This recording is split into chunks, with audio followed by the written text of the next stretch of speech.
Everyone, welcome back to my channel. इस वाली video में मैं डिस्कस करने वाली हूँ केमिकल काइनेटिक्स के प्रीवियस ईयर क्वेश्चंस, उन टॉपिक्स से जो मैंने इस वाले चैनल पे कवर करवा दिए हैं। आपको उन वीडियोस का लिंक डिस्क्रिप्शन में मिल जाएगा, जाके चेक करें। फिर हम स्टार्ट करते हैं फर्स्ट क्वेश्चन से, जो कि नेट दिसंबर 2016 में आया हुआ है। क्वेश्चन पढ़ते हैं। तो क्वेश्चन में लिखा हुआ है half life of A T half for a third order reaction 3C2 product where C0 is the initial concentration of C will be। तो हमें थर्ड ऑर्डर के लिए क्या पूछी गई है? T half. तो एक चीज तो ऐसा है कि आप सभी के लिए टी हाफ यूज कर लो।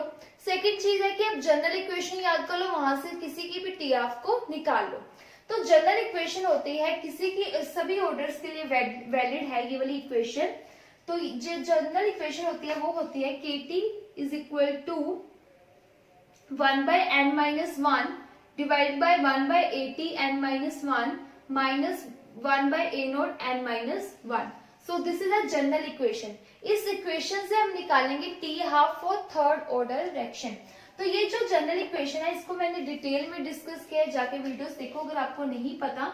ये जो है इक्वेशन सभी ऑर्डर के लिए वैलिड है, एक्सेप्ट कौन सा ऑर्डर किसके लिए वैलिड नहीं है? First order. फाइन। तो ये फर्स्ट ऑर्डर के लिए वैलिड नहीं है, बाकी सभी ऑर्डर्स के लिए ये इक्वेशन जो है वो वैलिड है। Right. So we have to find that T half. T half का मतलब क्या होता है? जब भी हमारा जो रेक्टेंट है वो क्या रह जाए? हाफ रह जाए, तो उसको हम बोलते हैं टी हाफ। तो यहाँ पे जो n होता है वो होता है ऑर्डर। तो हमें ऑर्डर गिवन है, n की वैल्यू हमें गिवन है, दैट इज 3। तो n इज इक्वल टू 3। तो यहाँ पे आ जाएगा K T half is equal to n 3 minus 1। तो टी हाफ क्या होता है? AT होती है the concentration of reactant at time t।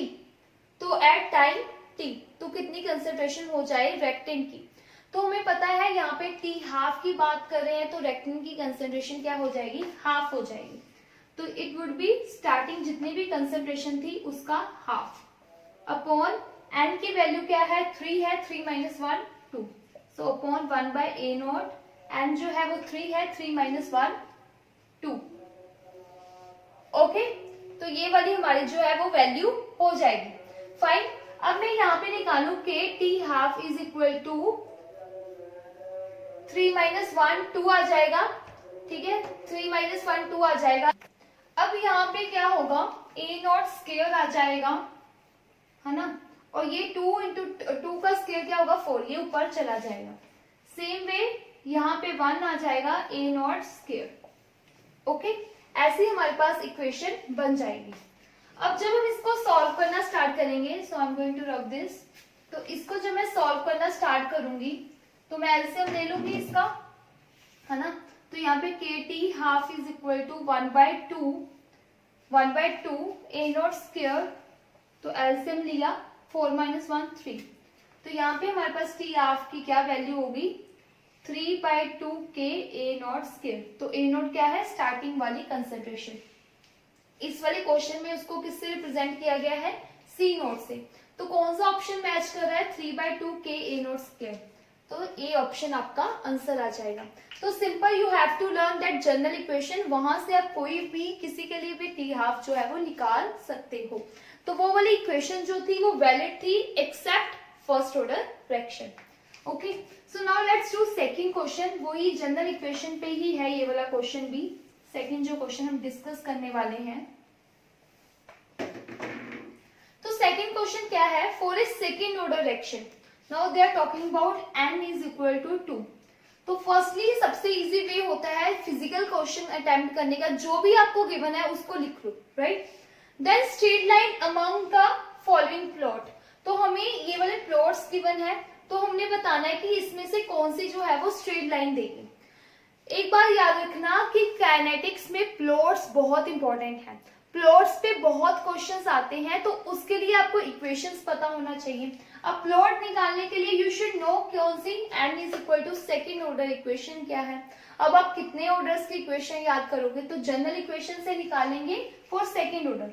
तो जनरल इक्वेशन आपको अच्छे से याद होनी चाहिए। क्या थी? के T 1 by n minus 1 1 by A T n-1 minus A not n-1। Okay, तो यहाँ पे हम पुट करेंगे क्या, n की वैल्यू। सो kt n कितना है 2, तो 1 आ जाएगा। तो यहाँ पे अगर हम 2 पुट करेंगे 2 माइनस 1 आ जाएगा, और ए नोट पे 2 पुट करेंगे तो यहाँ पे ये आ जाएगा। तो ये हमारे पास इक्वेशन आ गई फॉर सेकेंड ऑर्डर। क्या है equation, kt is equal to 1/80 minus 1/a naught. तो इसको मैं ऊपर लिख रही हूँ ताकि क्वेश्चन सॉल्व करने में इजी हो। तो kt हमारे पास आ गया 1/80 माइनस 1/a नोट। ये हमें सेकेंड ऑर्डर की इक्वेशन पता लगी।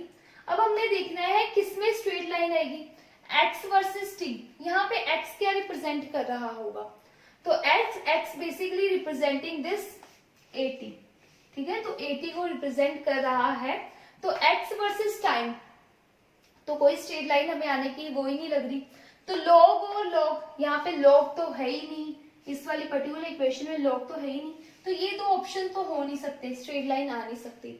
बचा ये 1/x वर्सेस टाइम, तो 1/x यहाँ पे रिप्रेजेंट कर रहा है t। तो यहाँ पे मैं लिख रही हूँ 1/x वर्सेस टाइम, ये इसको उधर ले जाऊं, ऐसा कुछ बन जाएगा। तो we have to plot a graph between 1/80, जिसको ये x लिख रहे हैं, वर्सेस t, ठीक है। तो ये वाला जो हो जाएगा 1/a नोट क्या हो जाएगा, इंटरसेप्ट हो जाएगा। तो यहाँ पे आ जाएगी हमारे पास एक स्ट्रेट लाइन, तो ऑप्शन हो जाएगा ये। तो मैंने ये इसको ऐसे कैसे स्ट्रेट लाइन बोल दिया, तो आपने पढ़ा होगा chapter y is equal to mxc। तो हम अगर y और x के बीच में ग्राफ बनाते हैं, तो इसमें से m जो होती है वो स्लोप होती है, और c जो होता है इंटरसेप्ट। तो इन दोनों को कंपेयर करके देख लो, यहाँ पे y जो है 1/80 है, x जो है वो t है, स्लोप हो जाएगी k, और इंटरसेप्ट हो जाएगा 1/a नोट। तो ये भी आपको पता होना चाहिए। ओके, तो अब हम डिस्कस करते हैं थर्ड क्वेश्चन। तो इसमें हमें बेसिकली क्या पूछा गया है, if the unit of rate constant direction, हमें यूनिट्स दी हुए हैं रेट कांस्टेंट की, तो हमें ऑर्डर बताना है। तो आपको अगेन यूनिट्स हर ऑर्डर के लिए याद करने की जरूरत नहीं है, हम इसका जनरल इक्वेशन बताएंगे, वहां से आप इजिली यूनिट जो है वो निकाल सकते हो, राइट। तो ये किसके यूनिट है, उसके लिए हम क्वेश्चन सॉल्व करते हैं। तो हमें पता है rate is equal to k into concentration की पावर n, यही होता है रेट, राइट। और जो रेट के यूनिट होते हैं वो होते हैं मोल पर लीटर। तो this is a unit of rate, mole per litre पर सेकेंड। तो ये होते हैं यूनिट रेट के। तो मोल पर लीटर क्या होता है, कंसेंट्रेशन। तो यहाँ पे मैंने लिख दिया कंसेंट्रेशन, तो यहाँ पे k, तो k जो आ जाएगा, अब कंसेंट्रेशन की पावर n नीचे आ जाएगा, है ना। तो अब मैं इसको ऊपर ले जाऊं, तो आ जाएगा concentration 1 minus n second inverse is equal to k, right. तो हमारे पास k की क्या आ गई, concentration 1 minus n second inverse into is equal to k। तो हमें k क्या गिवन है, litre cube mole minus 3 second inverse. तो हमें पता है कि ये कंसेंट्रेशन है, तो कंसेंट्रेशन की वैल्यू पुट कर दो यहाँ पे, मोल पर लीटर, राइट। तो हमें चाहिए मोल का -3 चाहिए, तो करो इसको, इसकी वैल्यू किसके इक्वल होनी चाहिए, -3 के इक्वल होनी चाहिए 1 माइनस n की, तभी हमारे पास मोल का -3 बनेगा, मोल का -3। तो मतलब इसकी जो पावर है वो -3 की इक्वल होनी चाहिए, मतलब 1 minus n is equal to -3। तो जब हम इसको सॉल्व करेंगे n की वैल्यू हमारे पास क्या आ जाएगी 4। ये फोर्थ ऑर्डर रिएक्शन का, इस वाले रेट कांस्टेंट का क्या ऑर्डर होगा, फोर्थ। ओके, अब हम बात करते हैं फोर्थ क्वेश्चन की। ये आया हुआ है नेट नवंबर 2020 में। तो ये वाला क्वेश्चन, ऐसा सेम क्वेश्चन 2013 में भी पूछा गया था, सेम ही था, उसमें भी हमें ऑर्डर बताना था, आपको कंसेंट्रेशन गिवन थी और टाइम गिवन था। ऐसे क्वेश्चंस को कैसे करना है, जब भी हमें ऑर्डर का क्वेश्चन आए ना, तो सबसे अच्छा होता है तरीका ऑर्डर निकालने का with the help of T half. T half क्या होता है, जब हमारी कंसेंट्रेशन रिएक्टेंट की क्या हो जाए, हाफ हो जाए। तो टी हाफ इज, ये वाली इक्वेशन को कभी नहीं भूलना, बहुत क्वेश्चंस में काम आती है और बहुत बार इसके रिलेटेड जो क्वेश्चन है वो पूछा जाता है। तो मैं आपको बता रही हूँ 2020 में भी आया है, 2013 में भी आया है नेट में। अब टी हाफ होता है inversely proportional to A naught N minus. A naught क्या है, स्टार्टिंग कंसेंट्रेशन, एन क्या है, ऑर्डर। अब इस वाले क्वेश्चन में हम कैसे लगाएंगे, तो हमें गिवन है concentration and T half, T time given है। तो टी हाफ क्या होता है, जब हमारी स्टार्टिंग कंसेंट्रेशन क्या हो जाए, हाफ हो जाए। तो हमारी स्टार्टिंग कंसेंट्रेशन है 1, तो हाफ कहाँ हो रही है, 0.50 पे। मतलब ये वाला जो है स्टार्टिंग कंसेंट्रेशन है, यहाँ पे हाफ होगी, ये जो होगा टी हाफ होगा। तो जो फर्स्ट टी हाफ है वो है 4 और उसकी जो कंसेंट्रेशन है वो क्या है, sorry, T half starting concentration है 1, कितने टाइम पे हुआ, 4 पे हुआ, तो n माइनस 1। एक और कंसेंट्रेशन ढूंढते हैं जो हाफ हो रही है। तो अगर आप इसको लोगे 0.80, तो 0.40 इसका हाफ है, तो ये भी टी हाफ, ये कितने टाइम में हो रहा है, 1 से लेके 6 तक, मतलब 5 सेकेंड, 6 माइनस 1, तो ये कितने टाइम में हो रहा है, 5 सेकेंड में हो रहा है ना, 6 माइनस 1 5, तो 5 सेकेंड में हो रहा है। ये भी हाफ हो रही है कंसेंट्रेशन, 0.80 से 0.40 हो रही है, कितने टाइम में हो रही है, 5 में। तो हम लिख लें, तो 5 स्टार्टिंग वाली अब कंसेंट्रेशन क्या है, ए नोट, दैट इज 0.80, ठीक है। सो ऑन डिवाइडिंग 1/2, तो 1 को 2 से डिवाइड कर दो, कैसे करेंगे, 4 डिवाइड बाय 5, ये ऊपर चला जाएगा, आई होप ये आपको पता होगा, n माइनस 1 हमारे पास ये आ गया। अब इसको कैसे सॉल्व करते हैं आगे, इस वाले फॉर्मूले को नहीं भूलना, T half is inversely proportional to A naught minus N. तो इसको मैं ओपन करके लिख लूं, 0.8 को इसको मैं ऐसे लिख सकती हूँ। जब मैं इसको सॉल्व करूंगी 4 to the 8, तो इसको मैं जब सॉल्व करूंगी मैं लिख सकती हूँ 2 4 the 8 and 2 5 the 10, तो 4/5 1, 4/5 n माइनस 1। तो n माइनस 1 को हम कंपेयर कर ले, हम दोनों को बेस सेम है तो पावर कंपेयर हो सकती है, तो यहाँ से n की वैल्यू क्या आ गई, 2, तो इसका आंसर होगा 2। ये वाले क्वेश्चंस बहुत इंपॉर्टेंट है, इसको अच्छे से करके जाना है, इजी भी है, बस आपको वो रिलेशन पता होना चाहिए। अब हम डिस्कस करते हैं फिफ्थ क्वेश्चन। तो यहाँ पे दिया हुआ है डिग्री ऑफ पॉलीमराइजेशन, ये नवंबर 2020 का क्वेश्चन है। इसमें भी अगेन आपको इक्वेशंस का आइडिया होना चाहिए कि कौन सी इक्वेशन होती है, फर्स्ट ऑर्डर इक्वेशन क्या है, सेकेंड ऑर्डर की इक्वेशन क्या है, इसका आइडिया होना चाहिए। तो क्वेश्चन है the degree of polymerization at T is equal to 10R। जो भी आपको गिवन है उसको लिख लो, तो आपको टाइम गिवन है 10R of a polymer formed by a stepwise process with polymerization rate constant। आपको एक रेट कांस्टेंट गिवन है, बट अगेन आपको ये नहीं गिवन ये कौन से ऑर्डर का रिएक्शन है। तो from the units of rate constant you will find out कि ये कौन सा ऑर्डर है। तो मैंने आपको लास्ट वाले क्वेश्चन में फाइंड आउट करना सिखाया था, वही फॉर्मूला लगाओगे, वही मेथड से आप फाइंड आउट करोगे। तो जब फाइंड आउट करोगे तो ये सेकेंड ऑर्डर की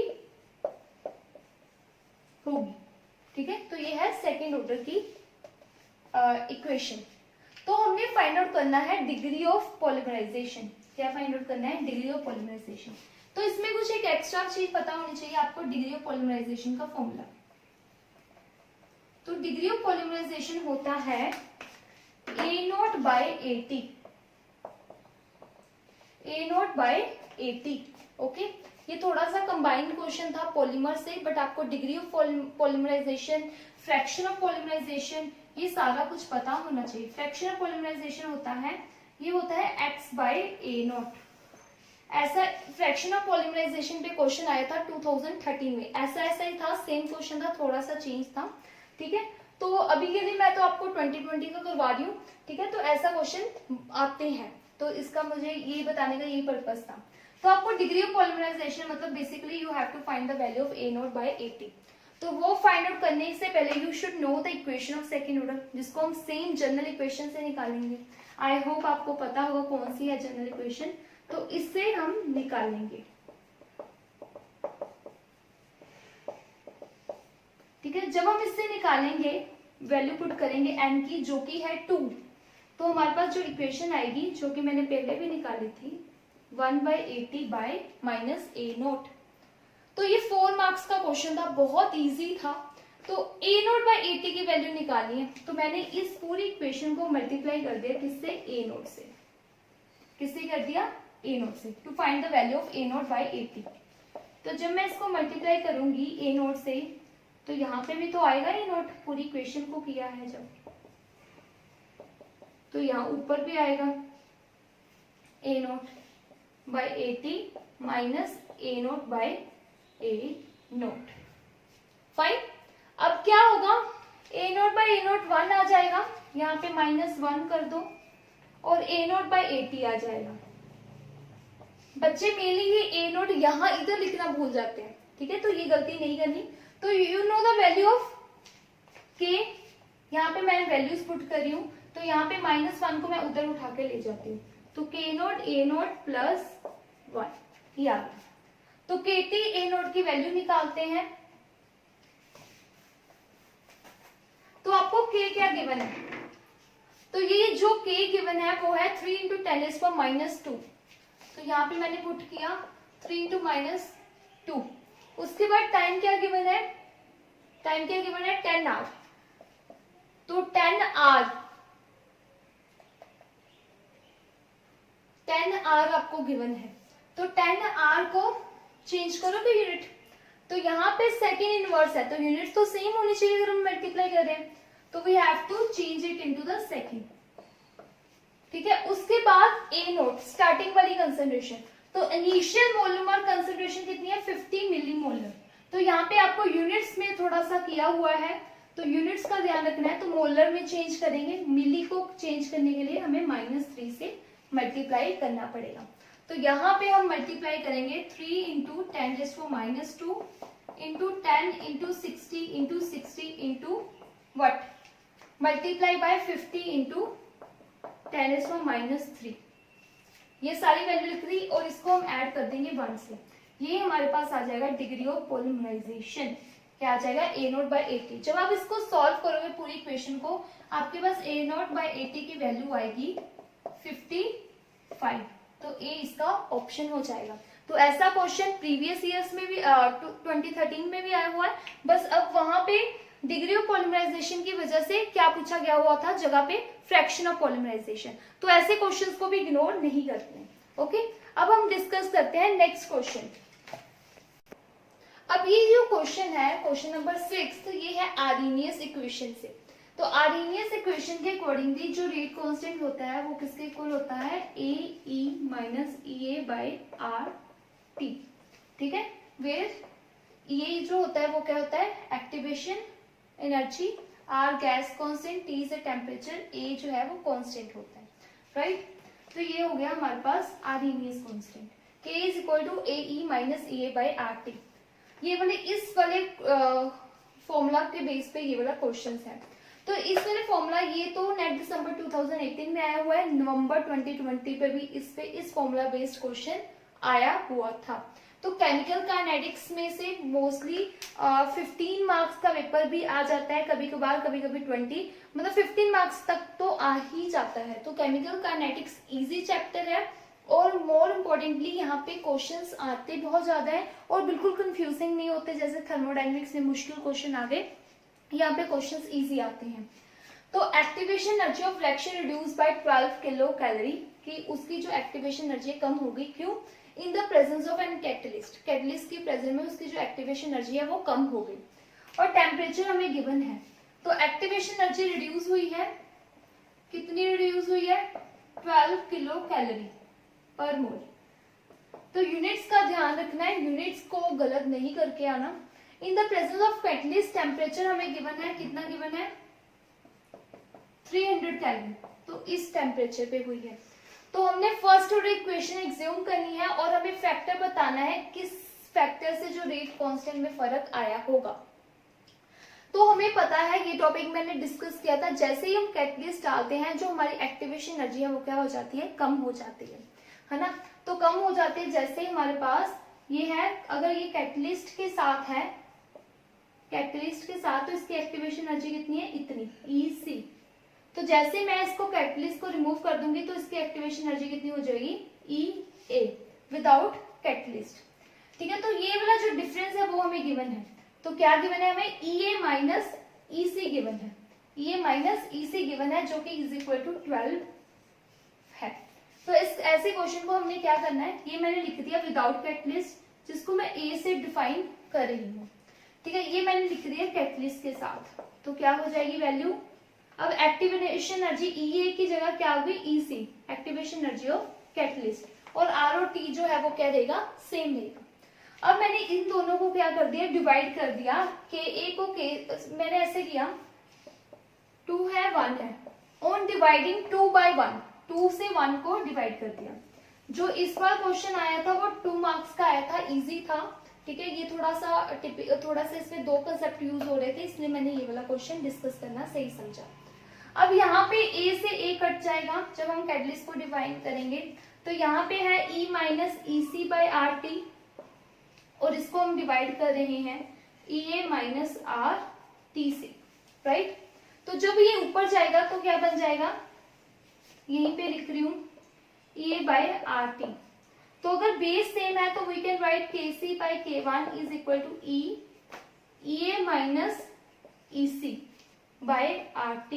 तो EA माइनस EC हमें क्या गिवन है, 12 kilo calorie. Mind it, units को गलत नहीं करना। इस बार मैंने देखा इन्होंने यूनिट्स का थोड़ा कंफ्यूजन किया है, पहले ये मेनली गेट में होता था यूनिट कन्वर्जेंस, वैसे तो यहाँ पे सीधा वही वैल्यूज गिवन होते जो यूनिट्स यूज होने थे, लेकिन यहाँ पे इस बार क्या हुआ है, तो यूनिट्स का ध्यान रखना है। तो K छोटा होता है, कभी भी बड़ा नहीं होता, सॉरी अगर मैंने कहीं पे बड़ा लिखा हो तो हमेशा K छोटा होता है। तो KC by K1 EA minus EC, इसकी वैल्यू हमें क्या गिवन है, 12 किलो कैलोरी। तो इसको मैं चेंज कर रही हूँ 12 किलो कैलोरी को किसमें, कैलोरीज में, तो वो आ जाएगा, ऐसे हो जाएगा चेंज, इनटू R। तो R की वैल्यू कैलोरी में कितनी होती है, ये 2 है, 2। और टेम्परेचर हमें क्या गिवन है, सॉरी EC, इसको नीचे लिखना था, सॉरी। R जो है वो हमें क्या गिवन है, 2। ठीक है, टेम्परेचर की वैल्यू कितनी होती है, कितनी है टेम्परेचर, 300 केल्विन। ठीक है, तो जब हम इसको सॉल्व करेंगे ये 2 0 कट जाएगी। ठीक है, 3 इंटू 2 6 आ जाएगा, तो 6 आ गया, ये 6 इंटू 20, तो e दी पावर 20 आ जाएगा हमारा आंसर। तो KC by K1, अब इसको कैसे सॉल्व करेंगे विदाउट कैलकुलेटर, तो e दी पावर 20 आ जाएगा हमारा। की पावर 20 की वैल्यू निकालना विदाउट कैलकुलेटर नॉट पॉसिबल, है ना। तो ऐसे क्वेश्चन को छोड़ना होता है। तो अगर मैं वैल्यू बताऊं तो इसकी वैल्यू आएगी 489,485,165,195.41। तो इसको अगर हम कंपेयर करें हमारे क्वेश्चंस की वैल्यू को तो इसका आंसर 4 हो जाएगा। ओके, तो अभी हम डिस्कस करते हैं 7th क्वेश्चन। ये भी हमारा इसी फॉर्मूला बेस्ड क्वेश्चन है, इस पे बेस्ड क्वेश्चन है, जिसमें हमें क्या गिवन है, for a reaction with activation energy of 49.8 kilojoule per mole the rate constant at 600। तो रेट कांस्टेंट की वैल्यू टेम्परेचर डिपेंडेंट होती है, तो वो चेंज हो जाती है with change in temperature, is approximately किसके इक्वल होगी। तो वी नो यही वाले फॉर्मूला से हम ड्राइव करते हैं ln K2 by K1 is equal to EA by R 1 by T1 minus 1 by T2। ये वाला हम इस फॉर्मूला से ड्राइव करते हैं। ये टॉपिक भी मैंने कवर किए हुए हैं, जाके वीडियो देखो। So ln K2 by K1 is equal to E by R 1 by T1 minus 1 by T2, right? So if we talk about, they are asking us कि हमें टेम्परेचर गिवन है, ठीक है, तो टेम्परेचर हमें गिवन है 600 kelvin. तो let's say मैं इसको लेट्स से मैं इसको T2 ले रही हूँ, 600 केल्विन को मैं T2 ले रही हूँ और T1 मैं ले रही हूँ 300 केल्विन, राइट। तो यहाँ पे ln K2/K1 आएगा, ये हो जाएगा 49.8 एक्टिवेशन हमें, पर यहाँ पे किलो जूल में है तो we have to change into the joule. R आ जाएगा हमारे पास, R की वैल्यू भी हमें गिवन है 8.3, सो 1/T1, T1 जो है वो क्या है हमारे पास 300, T जो है वो क्या है 600, फाइन। तो यहाँ पे जब हम इसको सॉल्व करेंगे K2/K1,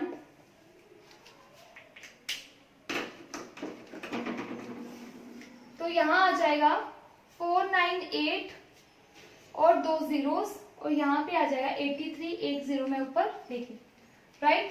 तो 300 600, यहाँ पे मैं आपको अप्रोक्सीमेशन सिखाऊंगी। जब हम 3 to 300 600 करेंगे तो इसका एलसीएम आ जाएगा 300 into 600, तो यहाँ पे आएगा 600 और यहाँ पे आएगा 300। तो इसको हम अप्रोक्सीमेशन से सॉल्व करेंगे, क्योंकि हमें नेट के पेपर में कैलकुलेटर अलाउड नहीं होता, तो हम अप्रोक्सीमेशन से सॉल्व करेंगे। तो आप देखोगे वैल्यू में बेसिकली ये जानना चाहते हैं कि ln 10 आएगा, E10 आएगा, 10 आएगा, 10 + C, मतलब 10 तो कुछ आएगा, राइट। तो जब मैं इसको सॉल्व करना स्टार्ट करूंगी तो हमारे पास है 49800, 3 zeros है और 83 है, और 6 - 300 तो 300, 600 into 300, तो ये भी कट हो गया।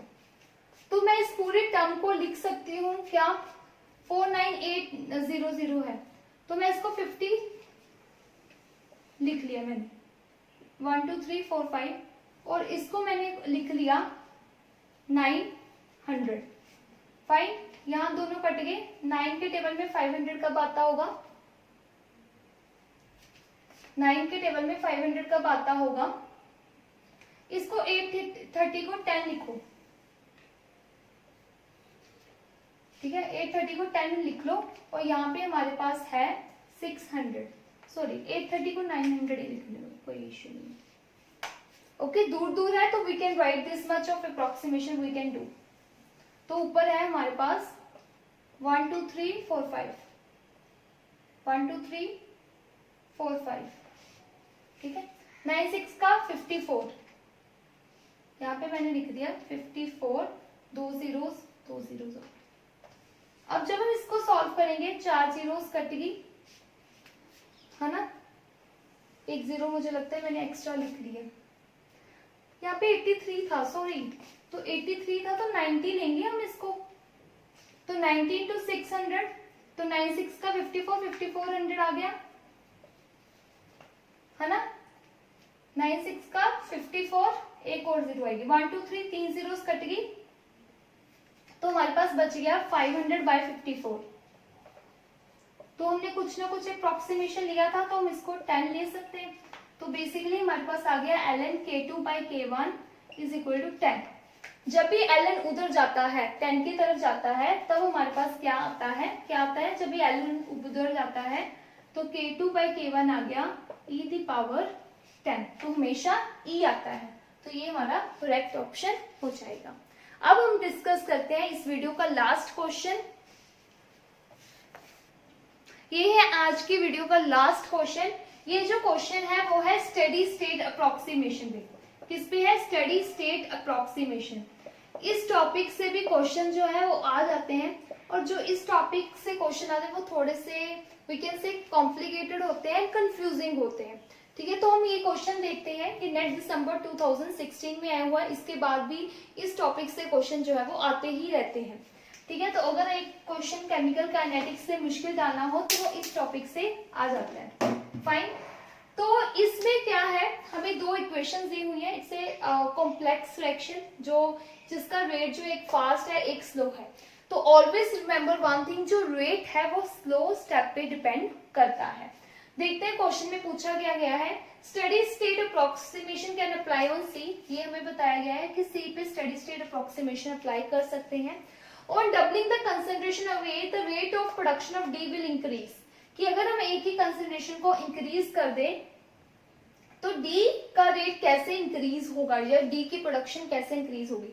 तो बेसिकली हमें सबसे पहले तो ये बताना होगा कि रेट क्या है डी का बनने का। तो रेट जो डी का बनने का वो हमें ये वाला स्टेप देगा, क्योंकि ये वाला जो स्टेप है वो क्या है, स्लोएस्ट स्टेप है। तो rate is equal to K2 into सी।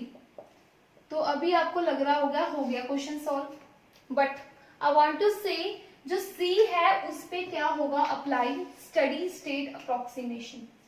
क्या होगा, C होगा स्टडी स्टेट अप्रोक्सीमेशन। जो हमारी रेट लॉ इक्वेशन है that should be free from any kind of intermediate. तो C पे स्टडी स्टेट अप्रोक्सीमेशन लगनी है, मतलब ये काइंड ऑफ इंटरमीडिएट होगा, है ना। तो we have to apply study state approximation on C। तो अप्लाई, तो you can write apply SSA on study state approximation on C। तो वी कैन से जो C है उसका फॉर्मेशन का rate is equal to D formation का rate. तो formation कहाँ हो रही है, A प्लस बी मिलके हमें 2C दे रही हैं।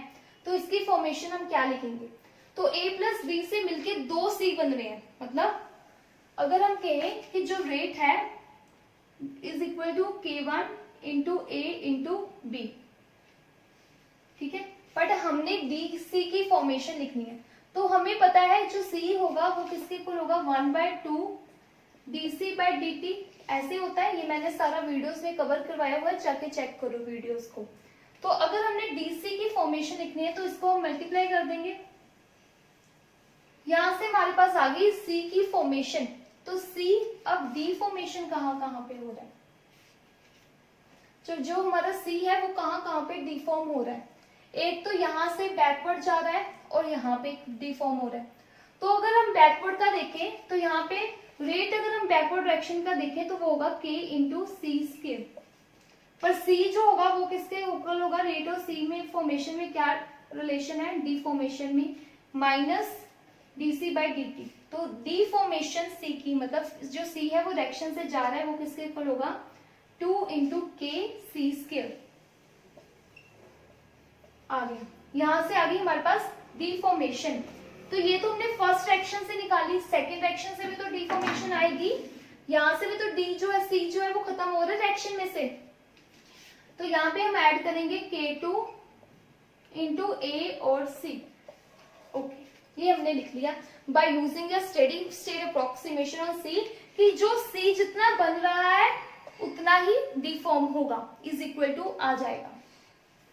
अब इस क्वेश्चन को सॉल्व कैसे करें, तो यहां पे एक चीज दी हुई है, अज्यूमिंग यहाँ पे K इनवर्स होगा, K इनवर्स होगा, क्योंकि K इनवर्स यहाँ पे मैंने क्वेश्चन में गलत लिखा हुआ, यहाँ पे K इनवर्स होगा, ठीक है। अब हमें क्या बोला हुआ है, जो K2A है K इनवर्स बहुत बड़ा है K2A से, K2A से K इनवर्स बहुत बड़ा है। तो बाय यूजिंग अप्रोक्सीमेशन जो भी हमें गिवन है, तो वी कैन से कि हम इसको इग्नोर कर सकते हैं K2A को, क्योंकि ये बहुत ज्यादा क्या है, छोटा है। So we can ignore it. तो हमारे पास आ गया 2K इनवर्स C स्क्वायर। अब हमें चाहिए वैल्यू किसकी चाहिए, C की। तो यहां से निकालेंगे C, जो कि हो जाएगा under root K1A B upon K inverse. I hope आपको ये पता हो कैसे हमने निकाल दिया। तो मैं K कभी कभी बड़ा लिख देती हूँ तो हमेशा छोटा ही आएगा। फाइन, यहां से हमारे पास C की वैल्यू आ गई। अब मैं C की वैल्यू पुट करने वाली हूँ इस वाली इक्वेशन में, इसको रब कर रही हूँ और C की वैल्यू पुट कर रही हूँ। तो हमारे पास जो रेट था वो था ऐसे, रेट था K2 इंटू A। अब हम C की वैल्यू यहाँ पे पुट करेंगे, तो C है under root K1A into B by K inverse. So we can write it as K2 K1 K inverse, इसका 1/2। A 1 है, ये हाफ है, तो यह बन जाएगा A 3/2 और B तो हमारा हाफ ही रहेगा। ये हमारे पास आ गई रेट लॉ इक्वेशन। अब हमने निकालना क्या है, पूछा क्या गया है, ये तो हमारे पास रेट लॉ इक्वेशन आ गई।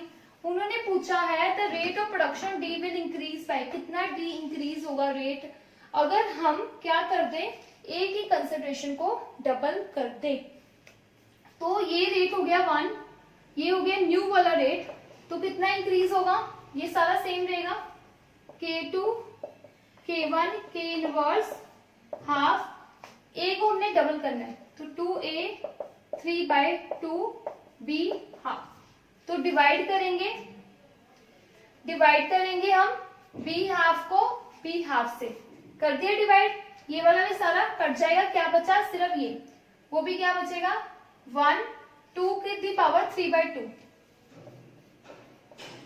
Is equal to R1 by R new. तो हमने R न्यू बताना है, तो R1 बाय R न्यू, तो हमने R न्यू बताना है, तो R न्यू हो जाएगा हमारा पुराने वाले रेट का 2 3/2 R1 which can be written as 2√2 times of पुराने वाले रेट का, राइट। तो इसका आंसर हो जाएगा डी ऑप्शन 2√2।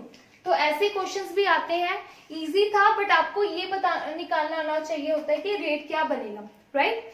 तो ये हमने 8 क्वेश्चन कवर कर लिए हैं नेट के। नेक्स्ट फिल वाली वीडियो में मैं डिस्कस करूंगी गेट के क्वेश्चंस।